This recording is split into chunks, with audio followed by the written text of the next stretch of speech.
Si va per la quarta, prova per 2 anni non vincitori di 500 euro in carriera, 11 di Trollali a macchina, 1 Fortana Sì, 2 Frances De Ari, 3 Faraja One, 4 JVS, 5 Favonia RL, 6 Falcon VF, in seconda fila 7 Fiorentina SSG, 8 Fort Wasaki, 9 Fire Black, 10 Futura S, 11 Falcon Baldone.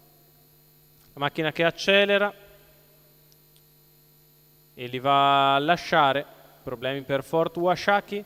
Lotta per il comando con veloce dall'interno Fortuna Sì, che prende la testa, si presenta al largo subito Faraja One, che va a chiedere strada mentre galoppa Fire Black. Rimane di fuori invece Numero OJVS. 9 Fire Black squalificato. E se ne vanno così i primi 200 metri di corsa in 15 e mezzo. Faraja One passa a condurre su Fortana Sì. Terza posizione per Frances De Ari, che precede Florentina SSG.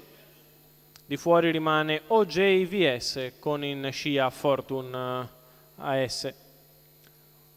I 400 metri in 31,3 e i 600 della battistrada in 47,6.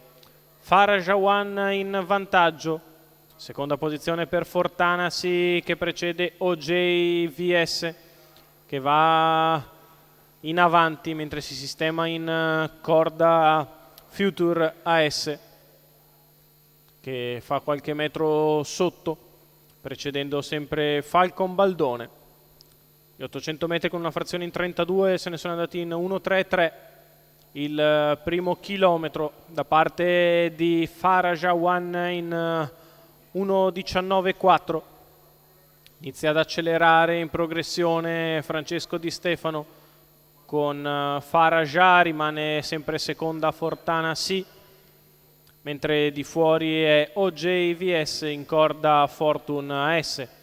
La piegata conclusiva inizia con Faraja One che prosegue in vantaggio, Fortana Sì in seconda posizione, in terza Fortuna S, mentre fa fatica a continuare nella progressione OJVS, a retta arrivo per Faraja One, che nel finale vince come vuole. Al secondo posto Fortuna S, che debutta in maniera cauta ma positiva. Al terzo finisce ancora Fortana Sì. 1.18.1 ragguaglio cronometrico. La vittoria per Faraja One, Francesco Di Stefano, che allena e guida per i colori della signora Sara Bacchi. La sorella di Arraja One si presenta molto bene, vincendo netta al debutto.